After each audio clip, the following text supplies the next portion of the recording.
আজ আমরা আরও একটি গুরুত্বপূর্ণ বিষয় নিয়ে গল্পের মধ্যে প্রবেশ করব।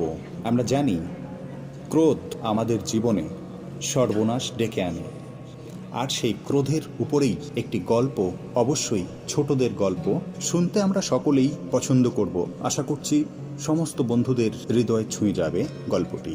তো চলুন শুরু করা যাক আজকের গল্প, সিংহ ও খরগোশ।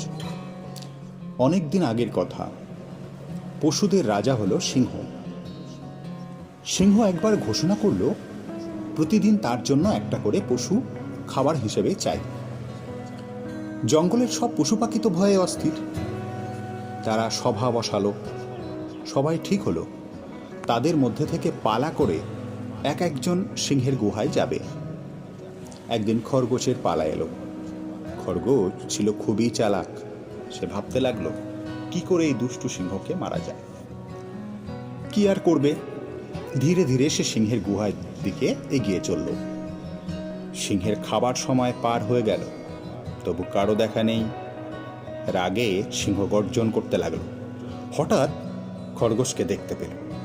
সিংহ চিৎকার করে বলল, তুই কেন এত দেরি করে আসছো? এদিকে আমি ক্ষুধায় মারা যাচ্ছি।